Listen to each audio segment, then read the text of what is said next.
Maintenant, nous allons travailler sur le personnage qui se trouve complètement à gauche. Donc je cache les deux autres personnages que je n'ai pas besoin. Qu'est-ce que je veux faire avec lui, avec ce personnage? Je veux déjà essayer de...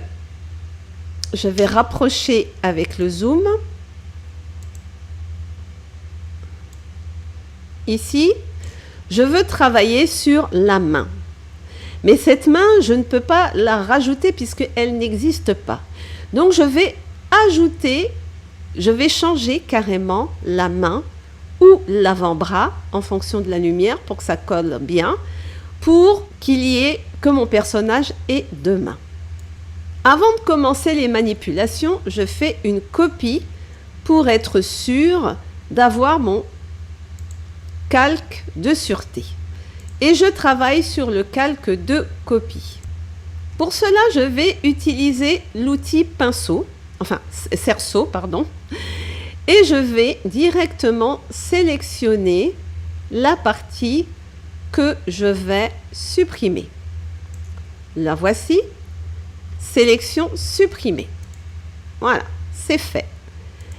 Maintenant, je vais faire une copie de l'avant-bras que je veux garder. Voilà. CTRL-C, CTRL-V. Je vais maintenant déplacer l'avant-bras qui est en copie. Je vais maintenant changer sa direction. En effet, l'avant-bras doit être tourné dans l'autre sens. Pour cela, il faut que ma sélection devienne... Regardez, là, c'est une sélection flottante pour l'instant. Donc, il faut que ça devienne un calque à lui tout seul. Donc, je clique à l'extérieur de ma zone. Je reste sur... Ouais, c'est ça. Je clique à l'extérieur. Alors, il faut que je sois avec la touche sélection. Voilà. Pour que ça devienne vraiment mon bras. OK. Là. Mais comme vous pouvez le remarquer, le bras est à l'intérieur du même endroit. J'aurais voulu plutôt qu'il soit sur un calque à part. Mais c'est pas grave, on va revenir en arrière, si c'est possible. Je vais lui demander de créer un nouveau calque. Cette fois, j'ai le bras qui est vraiment à l'extérieur. Maintenant, je vais pouvoir agir sur le bras, le dernier calque copié. Maintenant, il nous faut faire en sorte que le bras soit retourné. Donc, si vous voulez, là, ici, là, ça ne correspond pas, d'accord? Il n'y a pas sa place. Il faut pouvoir le mettre en place et le retourner. Donc, ici, la manipulation qu'il y a à faire avec ce calque, nous allons utiliser l'outil ici qui s'appelle outil de transformation unifié. Et vous allez choisir dans la liste déroulante, là, quand j'y arrive, retourner. Pour que cela puisse être bien pris en compte, vous allez cacher le corps du personnage. Puis, avec l'icône, vous mettez bien, vous voyez, il y a l'icône double flèche. Vous cliquez dessus. Et voilà, c'est retourné. Vous affichez de nouveau le corps de votre personnage. Et là, ensuite, vous déplacez le bras pour le connecter au bon endroit. Et c'est fini. Vous pouvez sauvegarder.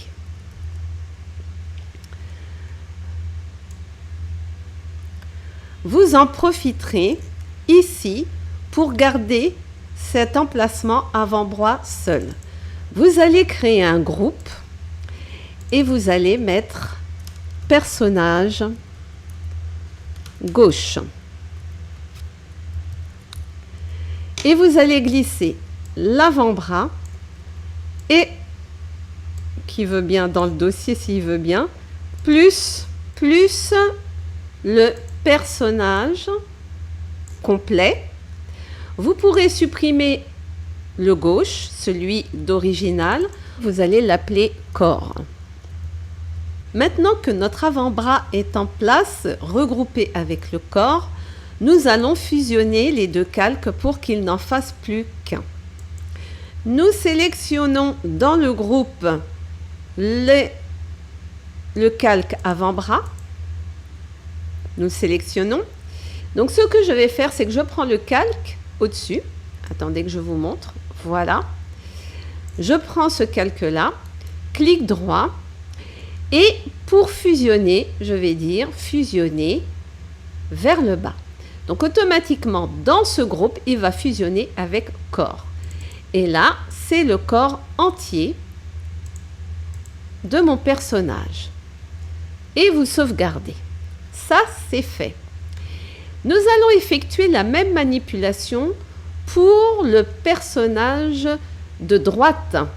Donc, je ne vous remontre pas. Je mets cette partie en accéléré.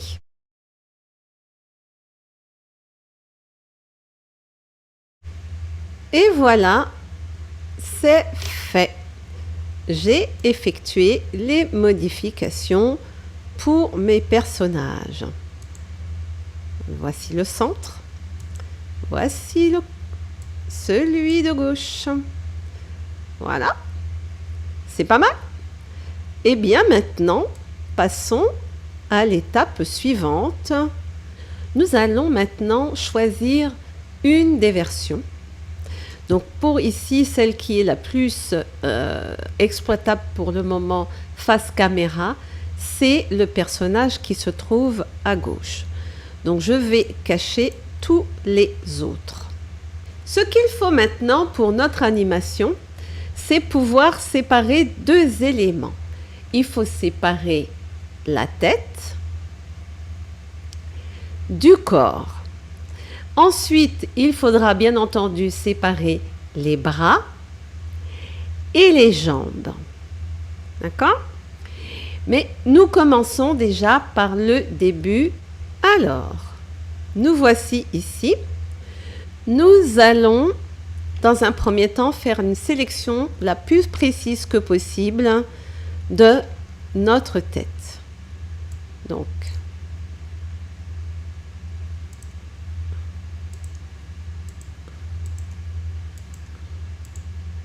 vous n'êtes pas obligé de faire des points. Là, par exemple,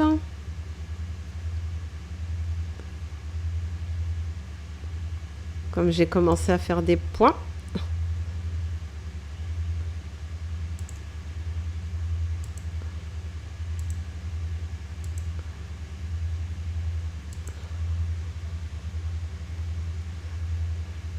donc là, je prends l'option que de retirer la tête.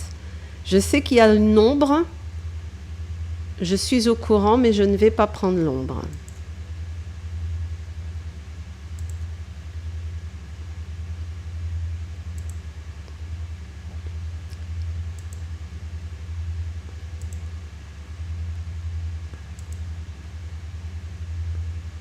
Alors, pour les puristes qui diront le nombre de points, blabla, je suis au courant.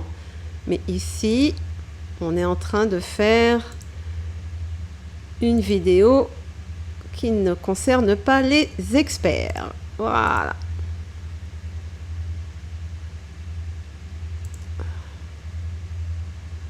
Donc, je vais créer un nouveau calque vide. Je vais l'appeler tête. Vous faites attention qu'il ne faut pas qu'il y ait de, comment ça s'appelle, de couleurs. Vous revenez sur le corps.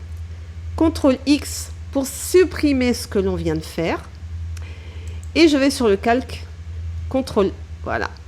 Pour copier, je valide la création du calque. Donc, vous voyez, ça ne servait même à rien que je fasse mon nouveau calque que je supprime avec plaisir. Et je clique sur pour renommer en l'appelant tête. Cela veut dire que le reste s'appelle corps. Donc ça va ressembler à la chose suivante. Voici la tête, voici le corps. Voilà, nous avons nos deux éléments séparés. Je peux maintenant profiter pour ajuster au niveau de certaines couleurs. Par exemple, là, vous voyez, dans les cheveux, j'ai encore du blanc. Donc, je peux essayer de sélectionner cette partie blanche. Je vais prendre la gomme et je vais changer la taille de la gomme. Où est-ce que ça se change sa taille? Donc, pour changer la taille, c'est marqué dans taille ici, où vous pouvez grossir, je vous montre ici, ou réduire. Vous voyez, un petit point dans taille. Vous pouvez mettre manuellement. Ensuite, j'ai choisi lisser, tracer. Parce que quand je fais un tracé, que ça soit lisse, qu'il n'y ait pas de défaut. Et c'est tout ce que j'ai fait. Et ensuite, j'ai passé ma gomme sur les éléments que je voulais retirer. Rien ne vous empêchera par la suite pour votre animation d'avoir un fond blanc.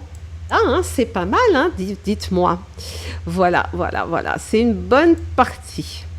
Mais avant, regardez, nous avons un petit défaut visuel ici. Donc, c'est juste parce que les deux ne sont pas connectés. Comme nous avons ici une forme de transparence. Je le bouge exprès pour que vous voyez. On a une forme de transparence. Voilà. Donc, nous avons notre personnage complet. Séparé de son corps. Eh bien, nous allons passer au corps et après, on va passer à l'étape suivante. Et voilà, le travail terminé. Mes trois personnages sont complètement séparés et bien nettoyés. Donc, regardez le personnage de gauche. Je retire la tête. Je retire le corps. Celui du centre. Et celui de droite. Alors, pour celui de droite, comme les cheveux cachent le dos du vêtement, j'ai plus ou moins réalisé cette chose de cette façon-là. Donc, ce n'est pas obligé d'être parfait puisque de toute façon, c'est les cheveux qui cachent. En revanche, je pourrais faire en sorte que toute la partie ici soit complètement blanche.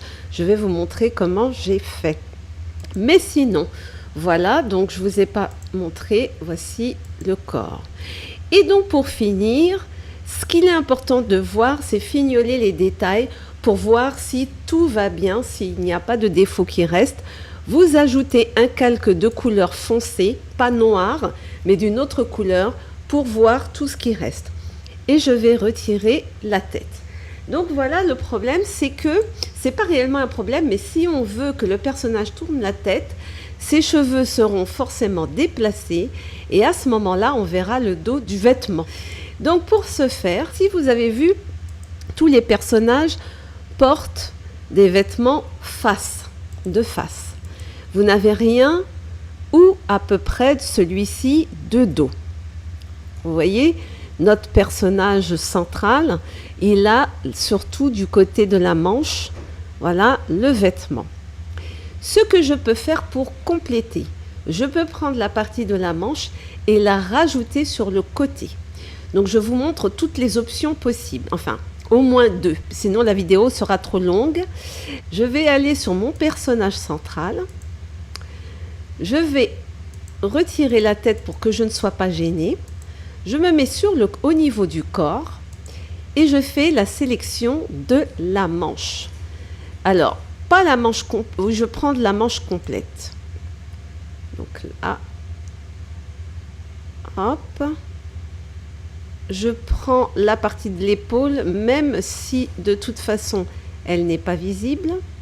Alors ici, le fond n'existe pas, hein, je vous montre, voilà.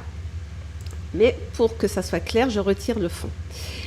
mais il n'y en a pas, hein. Ça prendra pas, je vais le laisser volontairement. Donc je fais une copie, CTRL-C, de mon épaule. Et je vais me positionner, en tout cas le plus que possible, sur mon personnage de droite, et je fais CTRL-V. Donc vous voyez, il y a ma manche qui se balade ici. Je crée un calque automatiquement de cette manche, et je vais récupérer la manche pour la positionner tant que c'est possible au niveau de mon vêtement. Donc vous voyez, ça fait une chose comme celle-ci. Mais vous inquiétez pas, les détails ici, voilà, vous voyez, ça fait pas mal. C'est pas mal quand même. Donc j'essaye de plus que possible que ça ne soit pas gênant par rapport à mon vêtement. Si ça cadre pas, ça cadre pas, hein. Voilà. Je vais zoomer un peu plus pour que vous voyez ce que je suis en train de faire. Donc je me mets sur mon personnage, voilà, ici. Donc vous voyez, ça c'est la manche qu'il y a en dessous. Je le place au niveau de la... Je pourrais le remonter, hein. Je peux le remonter comme ça. Regardez. Hop. Pour que ça ne fasse pas de défaut au niveau des cheveux. Mais ça n'en fait pas déjà, si vous regardez bien. C'est juste que si je tourne la tête, qu'est-ce qui va se passer? Voilà. Donc, je dois corriger au niveau de la manche. Voilà. Je voudrais que ça fasse un effet. Voilà. Avec mon vêtement. Là, ce que je suis en train de faire, c'est que je suis en train d'effacer un petit peu le vêtement, la manche, pour qu'elle soit un peu plus, tant que possible, réaliste. Voilà. Voilà. D'accord? Donc, je rajoute les cheveux. Ouais, super. Donc, ici, hop, je nettoie les choses qui ne sont pas nécessaires de la manche. Encore une fois, je suis sur la copie, hein, pas sur ma manche originale. Je vous montre. Vous voyez? Voilà. Ici. Et ensuite, là, cette fois, je fais fusionner vers le bas. J'enregistre. Et normalement, maintenant, hop, si elle tourne la tête, il n'y aura pas de défaut. Pour la jonction, pour que ça soit plus propre, plus net, enfin, tant que possible, vous allez prendre l'outil barbouillage, d'accord? Soit vous voulez un flou assombri, regardez, hop, et là, ça va faire comme ça.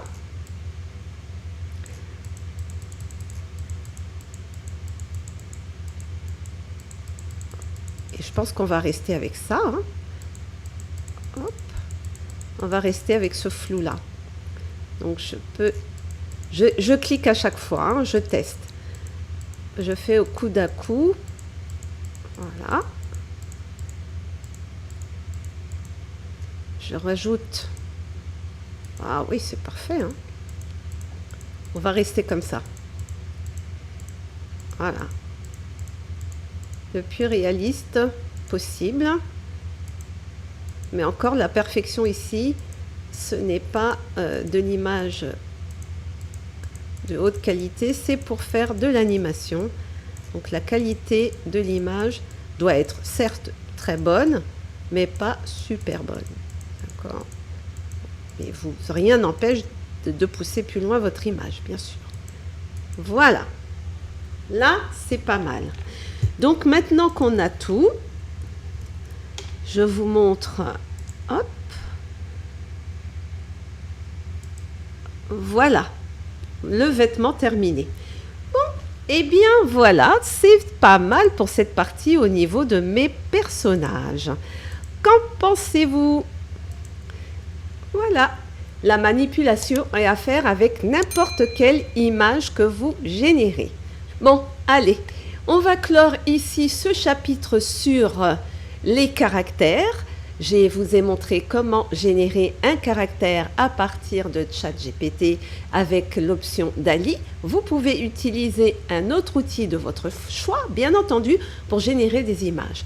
Ensuite, je vous ai montré, à partir d'un outil open source comme GIMP, comment découper vos personnages et retirer toutes les informations qui gênent.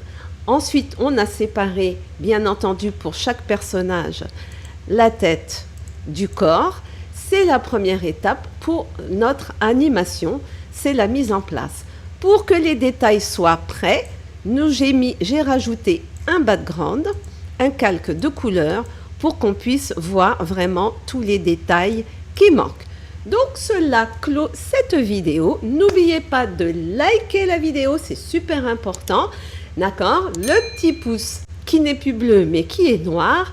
D'accord? Likez, abonnez-vous. Il y a pas mal de personnes qui regardent mes vidéos actuellement et je vous en remercie. Mais abonnez-vous car vous serez avertis dès qu'il y a une nouvelle vidéo en ligne.